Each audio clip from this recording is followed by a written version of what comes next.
ಈಗ ಮಾವಿನ ಹಣ್ಣಿನ ಸೀಸನ್. ನಮ್ಮ ಮರದಲ್ಲೂ ಈಗ ಒಂದೊಂದು ಮಾವಿನ ಹಣ್ಣು ಬೀಳ್ತಾ ಇದೆ. ಇದರಿಂದ ಏನಾದೊಂದು ರೆಸಿಪಿಯನ್ನು ಮಾಡೋಣ. ಇದು ಕಾಡು ಮಾವಿನ ಹಣ್ಣು. ಇದರಲ್ಲಿ ಹುಳ ಏನಾಗುವುದಿಲ್ಲ, ಮಳೆ ಬಿದ್ದರೆ ಮಾತ್ರ ಹಾಳಾಗುವುದು. ತುಂಬ ರುಚಿಯಾಗಿರ್ತದೆ. ಇಷ್ಟು ಮಾವಿನ ಹಣ್ಣು ಸಿಕ್ಕಿದೆ. ಇದರಿಂದ ಜ್ಯೂಸ್ ಮತ್ತು ಸಾರನ್ನು ಮಾಡ್ತಾ ಇದ್ದೇವೆ. ನಮಸ್ಕಾರ ಸ್ನೇಹಿತರೆ, ಅನ್ನಸ್ ಫ್ಯಾಮಿಲಿಗೆ ಸ್ವಾಗತ. ಇಂದು ನಾವು ಕಾಡು ಮಾವಿನ ಹಣ್ಣಿನ ಪದಾರ್ಥವನ್ನು ಮಾಡಿ ತೋರಿಸ್ತಾ ಇದ್ದೇವೆ. ಅದನ್ನು ಯಾವ ರೀತಿ ಮಾಡೋದು ಅಂತ ನೋಡೋಣ. ಮೊದಲಿಗೆ ಇದನ್ನು ಚೆನ್ನಾಗಿ 2 ಸಲ ತೊಳೆಯೋಣ.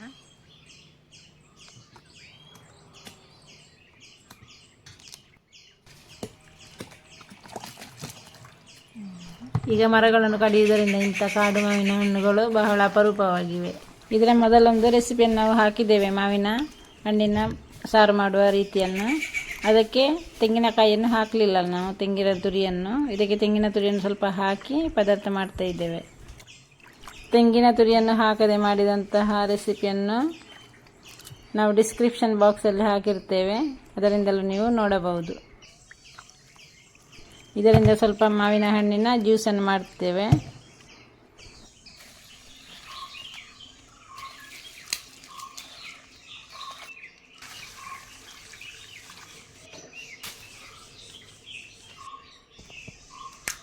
ಇದನ್ನು ಕ್ಲೀನ್ ಮಾಡೋಣ.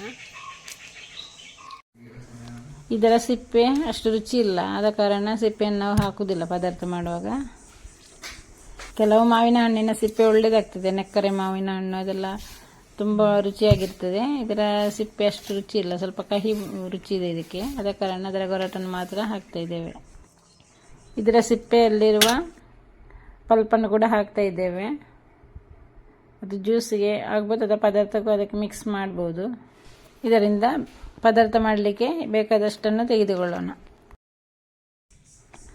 ಮಾವಿನ ಹಣ್ಣನ್ನು ಕ್ಲೀನ್ ಮಾಡಿ ರೆಡಿಯಾಗಿದೆ.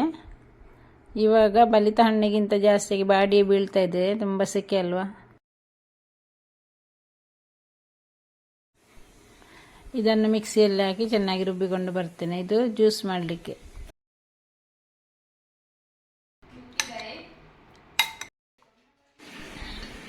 ಇದನ್ನು ನೈಸಾಗಿ ಕಡಿದುಕೊಂಡು ಬರುವುದು. ನೆಕ್ಸ್ಟ್ ಇದಕ್ಕೆ ಬೇಕಾದ ಐಸನ್ನು ರೆಡಿ ಮಾಡೋಣ.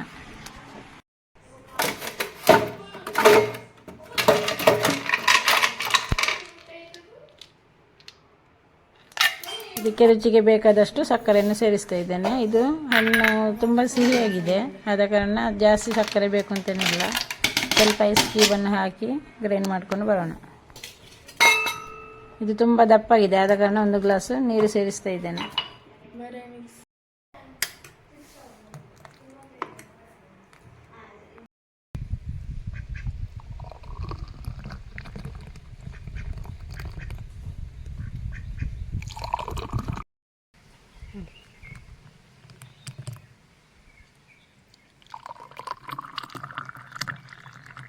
ಒಳ್ಳೆ ಟೇಸ್ಟಿಯಾದ ಮ್ಯಾಂಗೋ ಜ್ಯೂಸ್ ಕುಡಿಯಲು ರೆಡಿಯಾಗಿದೆ. ಹೇಗಾಗಿದೆ ಅಂತೇಳಿ ನೋಡೋಣ.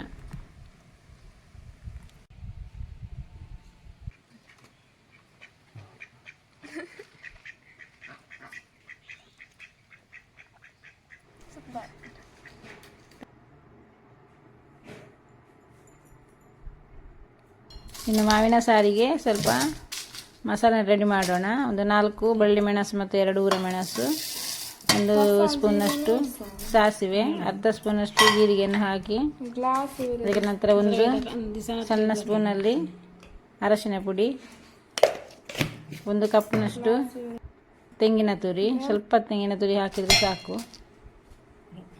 ನಂತರ ಅದಕ್ಕೆ ಸ್ವಲ್ಪ ನೀರನ್ನು ಹಾಕಿ ನೈಸಾಗಿ ಕಡಿಯುವುದು.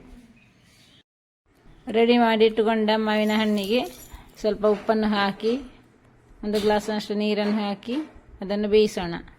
ನಾನು ಮಣ್ಣಿನ ಪಾತ್ರೆಯಲ್ಲಿ ಮಾಡ್ತಾ ಇದ್ದೇನೆ. ಇದರಲ್ಲಿ ಮಾಡಿದರೆ ಆರೋಗ್ಯಕ್ಕೆ ಒಳ್ಳೆಯದು ಮತ್ತು ತುಂಬ ಟೇಸ್ಟಾಗಿರ್ತದೆ. ಇದಕ್ಕೆ ಮುಚ್ಚಿ ಇದನ್ನು ಬೇಯಲಿಡೋಣ. ಇದು ಬೇಗನೆ ಬೇಯ್ತದೆ, ತಳ ಹಿಡಿಯದಂತೆ ನೋಡಿಕೊಳ್ಳಬೇಕಾಗ್ತದೆ. ಇದಕ್ಕೆ ಕಡೆದ ಮಸಾಲೆ ಮತ್ತು 1 ತುಂಡು ಬೆಲ್ಲವನ್ನು ಸೇರಿಸಿ ಚೆನ್ನಾಗಿ ಕುದಿಸುವುದು. ಇದು ಚೆನ್ನಾಗಿ ಕುದೀತಾ ಇದೆ. ಇಷ್ಟು ಸಾಕು. ಇದಕ್ಕಿನ್ನು ಒಂದು ಒಳ್ಳೆಯ ಒಗ್ಗರಣೆಯನ್ನು ಕೊಡೋಣ. ಮಾವಿನ ಹಣ್ಣು ಪದಾರ್ಥ ಮಾಡುವಾಗ ಮಣ್ಣಿನ ಪಾತ್ರೆಯಲ್ಲಿ ಬೇಗನೆ ತಳ ಹಿಡಿಯುವುದಾದ ಕಾರಣ ಜಾಗ್ರತೆಯಲ್ಲಿ ಮಾಡಿಕೊಳ್ಳಬೇಕಾಗ್ತದೆ. ಇಂಥ ಸಾರು ಸ್ವಲ್ಪ ಇದ್ರೆಷ್ಟು ಊಟ ಮಾಡಲಿಕ್ಕಾಗ್ತದೆ. ಇದಕ್ಕೆ ಒಂದು ಒಳ್ಳೆಯ ಒಗ್ಗರಣೆಯನ್ನು ಕೊಡೋಣ. ಇದಕ್ಕೆ ಸ್ವಲ್ಪ ಜಜ್ಜಿದ ಬೆಳ್ಳುಳ್ಳಿ, ಸ್ವಲ್ಪ ಕರಿಬೇವಿನ ಸೊಪ್ಪು ಮತ್ತು ಸ್ವಲ್ಪ ಸಾಸಿವೆಯನ್ನು ಹಾಕಿ ಒಳ್ಳೆಯ ಒಗ್ಗರಣೆಯನ್ನು ಕೊಟ್ಟರೆ ಮಾವಿನ ಸಾರು ರೆಡಿಯಾಗಿದೆ. ಬೇಕಾದರೆ ಹಿಂಗನ್ನು ಸೇರಿಸ್ಬೋದು. ಮಾವಿನ ಹಣ್ಣಿನ ಪದಾರ್ಥಕ್ಕೆ ಅದಕ್ಕೆ ಬೇಕಂತಲೇನಿಲ್ಲ, ಆದ ಕಾರಣ ಹಾಕುವುದಿಲ್ಲ. ಇವಾಗ ಒಳ್ಳೆ ರುಚಿಯಾದ ಮಾವಿನ ಸಾರು ರೆಡಿಯಾಗಿದೆ. ಈ ಮಾವಿನ ಹಣ್ಣಿನ ಸೀಸನ್ನಲ್ಲಿ ಸುಲಭವಾಗಿ ತಯಾರಿಸುವಂತಹ ಮಾವಿನ ಹಣ್ಣಿನ ರೆಸಿಪಿ. ಇದನ್ನು ನೀವು ಕೂಡ ಟ್ರೈ ಮಾಡಿ ನೋಡಿ. ಒಂದು ಸ್ವಲ್ಪ ಇದ್ದರೆ ಊಟ ಮಾಡಲಿಕ್ಕೆ ತುಂಬ ರುಚಿಯಾಗಿರ್ತದೆ. ನಮ್ಮ ಇಂದಿನ ರೆಸಿಪಿ ಇಷ್ಟವಾದರೆ ಲೈಕ್ ಕೊಡಿ, ಶೇರ್ ಮಾಡಿ, ಸಬ್ಸ್ಕ್ರೈಬ್ ಮಾಡಿ. ಇನ್ನು ಮುಂದಿನ ಒಂದು ಒಳ್ಳೆಯ ರೆಸಿಪಿಯೊಂದಿಗೆ ಸಿಗೋಣ. ಬಾಯ್.